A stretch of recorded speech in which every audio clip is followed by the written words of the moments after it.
ഈ special need കുട്ടികൾക്ക് വേണ്ടിയിട്ടേ ഇവിടെ എന്തൊക്കെയോ ചെയ്തിട്ടുണ്ട്, അത് ആരാ ചെയ്തിരിക്കുന്നത്? അത് കുറേ പരിപാടിയുണ്ട്. ആ സ്പെഷ്യൽ സ്കൂള് നമ്മൾ 2004 ആരംഭിച്ചതാണ്. പക്ഷേ ഇങ്ങനെ നടക്കുന്നുണ്ട്, കുറേ കുട്ടികളുണ്ട്, 50, 100 ഒക്കെ വന്നിട്ടുണ്ട്. പക്ഷേ പരിതാപകരമായ ഒരവസ്ഥയിലാണ് മുന്നോട്ട് പോകുന്നത്.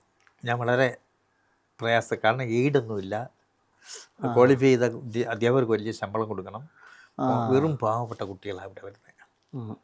അങ്ങനെ ഇരിക്കുമ്പോഴാണ് ഏതാനും വർഷങ്ങൾക്ക് മുമ്പ് ഗൾഫിലെ ഒരു സംരംഭകൻ ശ്രീ നസീർ വെളിയിൽ, അദ്ദേഹം യൂസഫലി സാറിനെ പോലെ മറ്റൊരു വ്യക്തിത്വം, വേറൊരു മേഖലയിലാണ്. അദ്ദേഹം ഈ ഭിന്നശേഷിയുള്ള കുട്ടികളോട് ഭയങ്കര സ്നേഹമാണ്. കാരണം അദ്ദേഹത്തിൻ്റെ ഒരു മകൻ ഓട്ടിസമാണ്. ആ മകന് പുള്ളി ഒരുപാട് അവസരങ്ങൾ, ഈ സംഗീത ഉപകരണങ്ങളൊക്കെ നല്ലത്, കീബോർഡ് അടക്കം മനോഹരമായി കീബോർഡ് വായിക്കും, നല്ല മിടുക്കന. ഈയിടെ ഒരു ടെലിഫിലിമിലെ സിനിമയിലൊക്കെ അഭിനയിച്ച് നല്ല ഇതായിട്ടുണ്ട്. നിഹാൽ, ആ നിഹാലിനോടുള്ള സ്നേഹം തന്നെ അദ്ദേഹം മറ്റുള്ള ഭിന്നശേഷി കുഞ്ഞുങ്ങളോടും കാണിക്കുന്നുണ്ട്, എല്ലാ പാവപ്പെട്ടവരോടും സ്നേഹമുണ്ട്. അങ്ങനെ അദ്ദേഹം യാദർച്ഛയായിട്ട് ഇവിടെ ഒരിക്കൽ വന്നപ്പോൾ ഞങ്ങൾ തങ്ങളെ കാണുമ്പോൾ തന്നെ ഒരു പൂർവ്വജന്മ ബന്ധം പോലെ ഞങ്ങൾക്കത് ഫീൽ ചെയ്തു.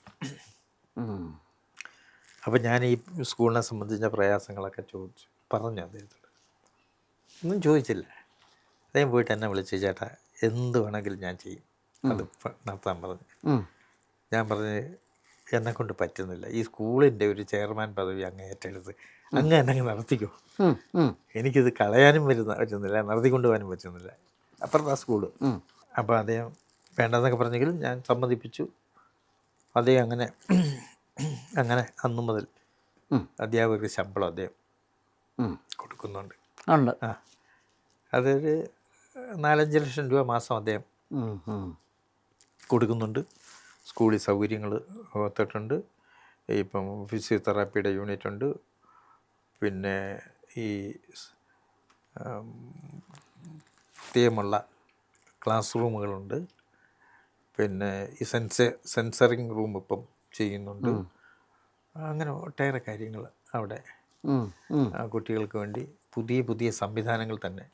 അത് ഈ പല സ്ഥലത്തു നിന്നുള്ള കുട്ടികളായിരിക്കും. പല സ്ഥലത്തു നിന്ന് നമുക്ക് ഈ പ്രദേശത്തുണ്ട് വെറും പാവപ്പെട്ട കുട്ടികളാണ്.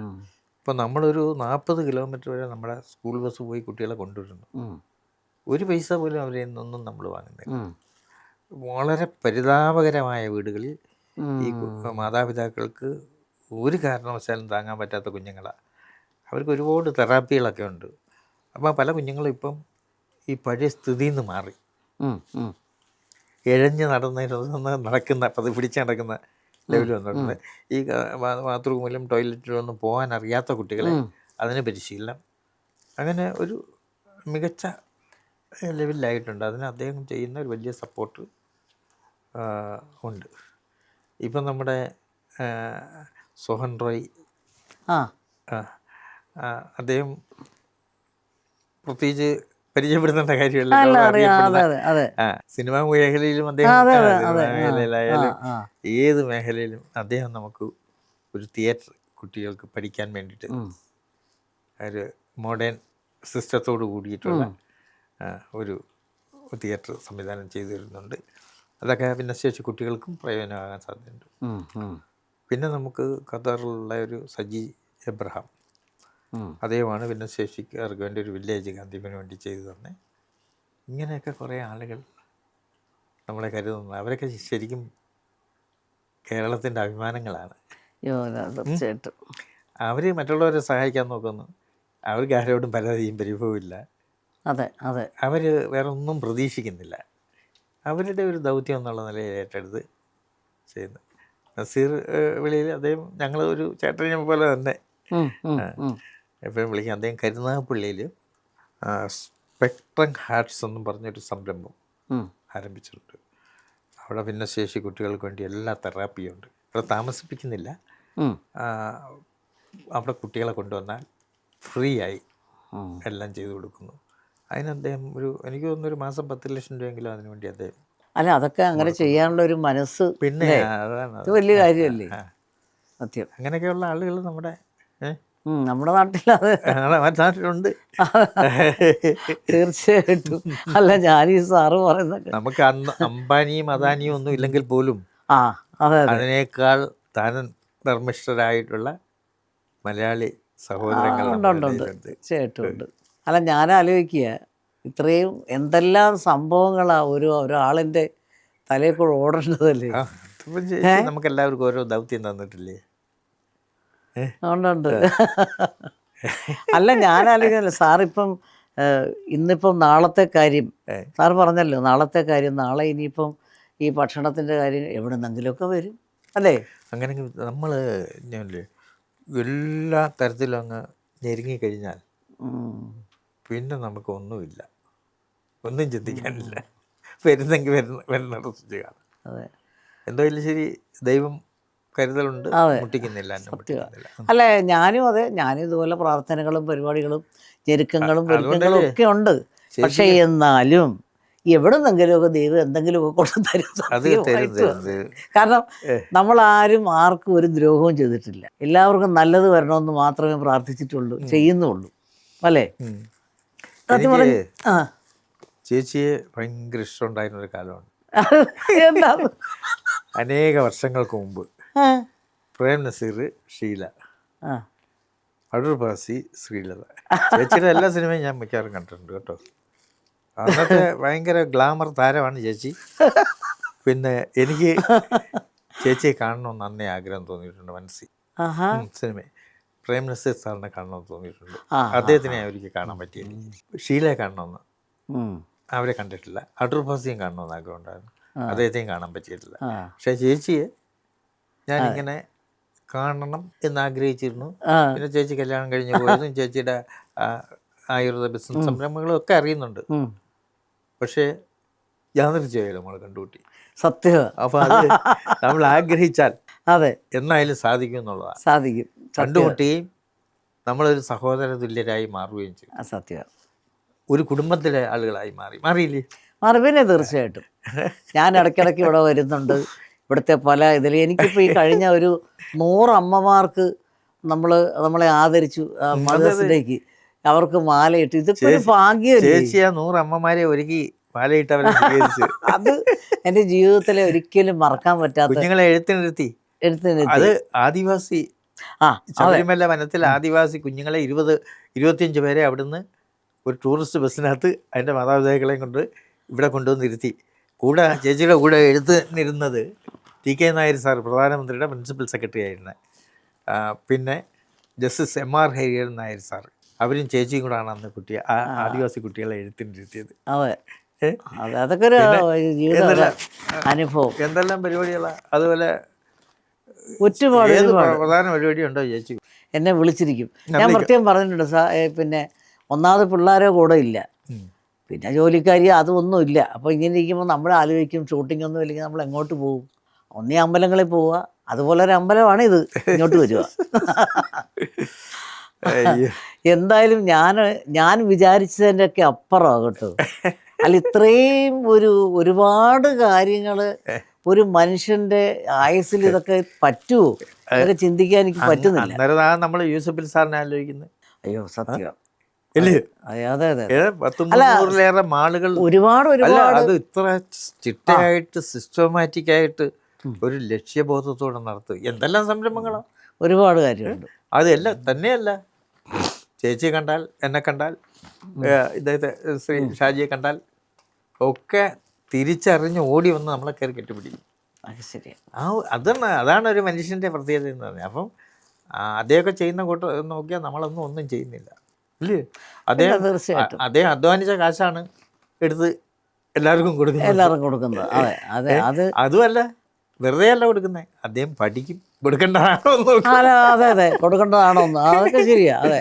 അപ്പോൾ ഞാനിവിടെ അദ്ദേഹം വന്നപ്പോൾ ഒരു അമ്മയും മോളും ഇവിടെ കരഞ്ഞ് വിളിച്ചു വന്നു, ഞങ്ങൾക്ക് വീടില്ലെന്ന് പറഞ്ഞു ഒരു അപേക്ഷ കൊടുത്തു. അപ്പോൾ എന്തൊക്കെ ചോദിച്ച് ഇവരെ അറിയോ? എനിക്ക് അറിയത്തില്ലായിരുന്നു. ഞാൻ പറഞ്ഞു പാവങ്ങളാ, അറിയത്തില്ലെന്ന് പറഞ്ഞു, പാവങ്ങളാന്ന് പറഞ്ഞു. ഞാൻ വിചാരിച്ച അവർക്ക് എന്തെങ്കിലും കിട്ടട്ടെ. അത് കഴിഞ്ഞ് തിരുവനന്തപുരത്ത് ഒരു ദിവസം ഞാൻ അദ്ദേഹത്തിൻ്റെ വീട്ടിൽ കണ്ടപ്പോൾ അദ്ദേഹം എൻ്റെ അന്ന് ഓർത്ത് വെച്ചിട്ടാ, നിങ്ങളന്ന് ശുപാർശ ചെയ്ത വീട് വെച്ച് കൊടുക്കണമെന്നൊക്കെ നിങ്ങൾ പറഞ്ഞില്ലയോ? ഉം, ഉം. ആ അവരെ വിവരം ഷാഹിദ ഒന്ന് പറ എന്ന് പറഞ്ഞപ്പോൾ സെക്രട്ടറിയെ വിളിച്ച് ലാപ്ടോപ്പ് ഒന്ന് എടുത്തിട്ട് എന്നെ കാണിച്ചു. എന്താണെന്നറിയാം, അതേ 3 പേരെ വിട്ട് അന്വേഷിച്ചപ്പം അവർ 2 നില വീട്ടിലാണ് താമസിക്കുന്നതെന്നും സ്വന്തം കാർ ഓടിച്ചാണ് ഇദ്ദേഹത്തിനെ കാണാൻ വന്നതെന്നും റിപ്പോർട്ട്. അത് എന്നെ കാണിക്കുക. അപ്പോൾ എന്താന്ന് വെച്ചാൽ അദ്ദേഹം പറഞ്ഞ കേട്ടോണ്ടൊന്നും ചെയ്തില്ല. ആളിനെ വിട്ട് അന്വേഷിച്ച് കറക്റ്റ് അല്ലാത്തവന് കൊടുക്കത്തില്ല.